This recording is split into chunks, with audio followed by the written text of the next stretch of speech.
তার বউ ঘুমায়, তার মাইয়ারা ঘুমায়, ছেলেরা ঘুমায়, ওই কাজের বউ আমরা তার চেয়ারম্যান বাড়াবার জন্য এখনো বলতো তার মায়ের চোখের বাড়িতে বিশ্রাম মিশ্র যায় না মিশ্র। এই হুজুরকে আলেম বাড়াবার জন্য, কামেলে পাশ করার জন্য, আলেম পাশ করাবার জন্য তার মায়ের চোখের পানি কোনদিন শেষ করতে হবে। বিয়ে পাশ করে, বিয়ে পরীক্ষা দেয়, আটকাচারীর মা যায় না ভিজাই ফেলে চোখের পানি দিয়ে, ভালো রেজাল্ট হওয়ার পরে ভালো চাকরি হয়ে গেল। আটকাচারীর মায়ের একটা চোখ নষ্ট, এই চোখ দিয়ে কেতর পরে, এই চোখে ময়লা জমে। বড় লোকের মেয়ে বাসা আসার পরে বলে তোমার মা চোখ দিয়ে কেতর পরে ময়লা পরে ওইয়া দিয়ে আমি খাইতে পারি না, তোমার মায়ের আলাদা। আটকাচারী বলে দেখবে আমার মা ওই চোখটা আমার জন্য নষ্ট করছে। কেন? আমার মা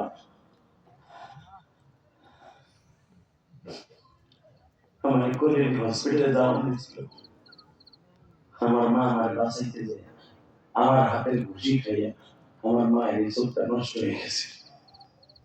আমার মায়ের এই চোখটা নিয়ে কথা কইস না, আমার মায়ের চোখটা আমার কারণে নষ্ট হয়ে গেছে। বড় লোকের মেয়ে বলে ফেলবে তোমার মা আমার মা না, অতএব তোমার মাকে যদি বাড়ির থেকে বের না করো আমি তোমার বড় করব না। আটকাচারী লজ্জায় বলতেও পারে না আমি এই মায়ের কই দিব, কার বাড়ি দিব। আমার তো একটা ভাই বোন নাই তার কাছে টাকা পয়সা দিয়ে রাখবো, মায়ের যদি বলি ভাই কাঁদলে কোথায় রাখি, কায়দা করে মা তো সব বুঝে হারায়, কথা ঠিক না বেটে? আমার আটকাচারী বউর কাছে শান্তি নাই, আমার এই নষ্ট চোখটার কারণে চোখ দিয়ে পানি করে দেখতে অসুন্দর। আটকাচারী মা বাবা আমার আগের পুরান ঘরটা একটু ঠিকঠাক করে দেন, ওই কেজি থাকবে। যখন বলছে আমার আগে ওই দুসালা তাল বেতার ঘরটা ঠিক করে দে, বাবা তুমি যে বিল্ডিং এ ঘুমাও এই বিল্ডিং আমার ঘুম আসে না, কারণ সারা জীবন ঘুমাইছি তাল পাতার ঘরে, তোমার বিল্ডিং আমার তোমার কাছে বাবা ওই তাল পাতার ঘরটা ঠিক করে দে, আমি ওইখানে ঘুমাবো, তুমি তোমার ছেলে মেয়ে এইখানেই থাকো।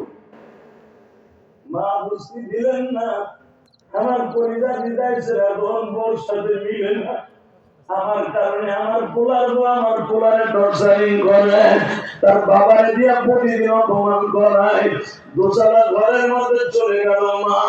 যুবক বাস্তব কথা বলে দিয়ে যায় কোরআনটা বুকে নিয়া, আরে চেহারা দেখে আমার মাওলা মাফ করবে না রে যুবক, আল্লাহ দেখবে কার অ্যাকাউন্টে মা বাবার দোয়া আছে গো।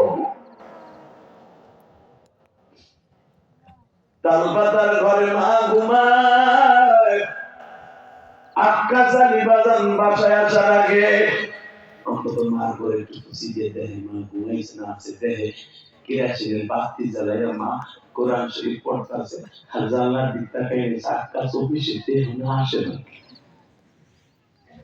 বাবা আজকে দেহে আটকাচারীর বউ চিন্তা করলে বুড়ির এই এলাকা ছাড়া করতে হবে, কারণ আমার ছেলে 3 বছরের পোলা প্রতিদিন বুড়ির কাছে যায়, কারণ যায় অবশ্যই এখানে থাকলে আমার পোলার সোয়াসি রোগ হবে, ওই বুড়ির কাছে যাইতে না পারে এলাকা ছাড়া করুন। এইবার নতুন ফোন দিয়ে আসছে, ডাইরেক্ট বাস্তব কথা, যুবক তোর পাও ধরছি রে ভাই, তোর জীবনটা এখন পরিবর্তন করবি রে, ওরকম সুন্দরী বউ ওরকম নরমা বউ তুই প্রতি মাসে মাসে তালাক দিয়ে পাবি, কিন্তু জনম দক্ষিণে মার মতো একটা বড় যে মৃত্যুর আত্মহত্যা পাবি না। এই জন্য আমি বউ তালাক দিতে বলবো না, পারলে মারও সুন্দর রাখবি বা বিবিরও সুন্দর রাখবি, তোর জন্য জান্নাতের টুকরা হয়ে যাবে জীবনটা। টাকা এদিকে আরে আটকাচারী মা ঘরের মধ্যে বড় লোকের মেয়ে আইসা পুত্রী নালিশ করে, তোর বাবা বলছি তুই আমার মার এই দোয়া সারা করছিস, তোর মার ওইখান থেকে সারা করিস না। আজকে স্বামীর মদ খাওয়াইছে, মদ খাওয়াইয়া এমন কথা কইছে, প্রথম থেকে মায়ের ডাক দিয়েছে না আপনার বড় রাখি আমার আটকাচারী আজকে এত রাত্রে দরজা চাইছে, মারে ঘরের মধ্যে যে উত্তম মধ্যম ভাব প্রথম যাই একটা ঠাকুর দিয়ে মায়ের কানের তালা ফাটায় ফেলছে বাবা, দ্বিতীয় খাবার দিয়ে মায়ের এই কানের তালা ফাটাইছে।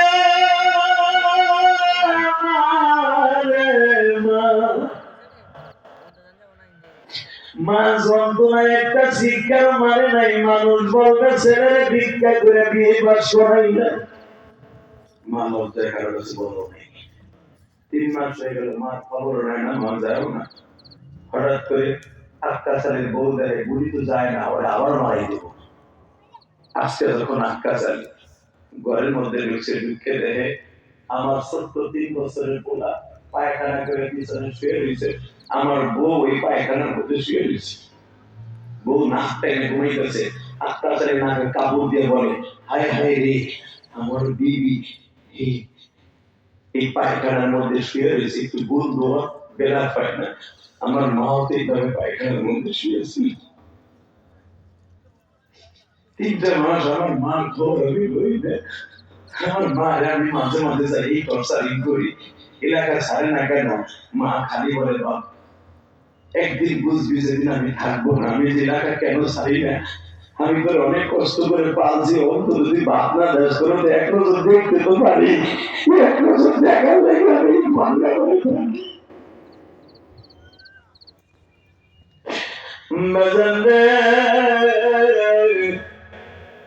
আক্কাচারী যখন দেখলেন তার সন্তান তার বিবি পায়খানার মধ্যে শোয়া, আক্কাচারটা দৌড় দিয়ে মায়ের ঘরের কাছে কাছে 11:30 বাজে।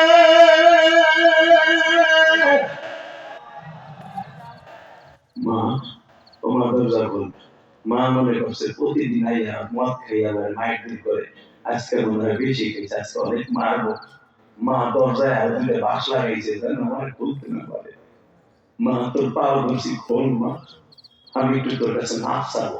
মা বলে, নেশা করে কোনোদিন মাফ চাই না, আমি জানি তুই আমার আজকে মারবি।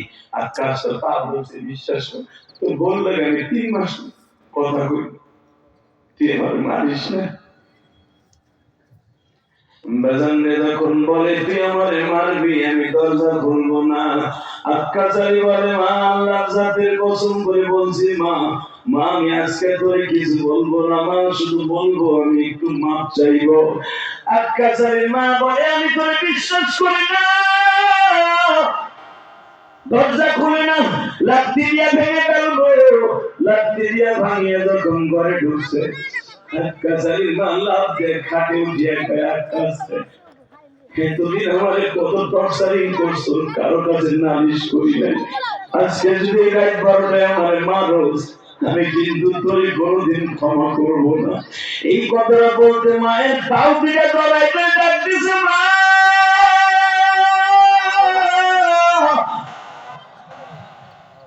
মাফ করে দেবেন। আক্কাচারী মা বলে, এত তাড়াতাড়ি মাফ চাইবি কারণ কি? আয় মা, মায়ের কোলে করে রয়ে গেছে পোলার করে, যাই দেখে তার বউ এখনো ঘুমায়। সাথে সাথে আক্কাচারী মা চিল্লে কান্দে বলে, এইটা দেখে এইটা করবি? হালাকে তোর আব্বা মরার পরে তোর বয়স যখন 8 বছর, প্রথম তোর ক্লাস 1-এ পড়স, তখন আমি মা তোর রক্ত আমাশা হয়েছিল। আমার হাতের বেলা কানের শরীর সব বেঁচে তোর ডাক্তার দেখে পায়খানা ভালো করতে পারি নাই। লাস্টে আমি ইমাম সাহেবের জুতা বুকের মধ্যে সিলাইছি, কাঁদছি। আল্লাহ বলছিল, ইমাম সাহেব আল্লাহর ওলি হুজুরের জুতা বুকে দিলাম, তুমি আমার আক্কাচারীকে ভালো করে দাও। এবার এরকম বহু দৌড়াইতে দৌড়াইতে আল্লাহ তোরে ভালো করছে। আমি সেই মা, ও মা তুই যদি এখন বলো আমার বউরে তালাক দিব, মা বলে, বাবা তালাক দিতে হবে না, আমি দোয়া করি আল্লাহ যেন তোর মাফ করে দেয়। রাত 12টার সময় যদি আক্কাচারীর মা মাফ চাওয়ার কারণে মাফ করে দিতে পারে, ও বাজান তুমি আমার সাথে এই 2 ঘন্টা আলোচনা করার পেছনে শুধু একটা আওয়াজ দিবা, যদি আক্কাচারীর মার কাছে মাফ চাওয়ার কারণে মাফ করে দিতে পারে। তুমি জীবনে কত গুনাহ করছো, 2 হাত উঁচা করে আমার মাওলারে তওবা নিয়ত করে চোখের পানি দিয়ে জোরে একটা ডাক দাও, আল্লাহকে ডাক দাও, ডাক দাও, ডাক দাও, ডাক দাও, ডাক দাও। আজকে পাশে কিছু কাটতে বাংলাদেশ চলে না পাশে কিছু কাটতে কিছু পাশে কিছু সাক্ষী রেখে গেলাম 14 বছর পুরানো ইতিহাস করে আল্লাহ তুমি মাফ করে দাও বাসার সরের মালিক রে মাফ করিয়া উঠাইবা হাসর আল্লাহ এই যুবকদেরকে মাফ করে দাও আমি আমিন।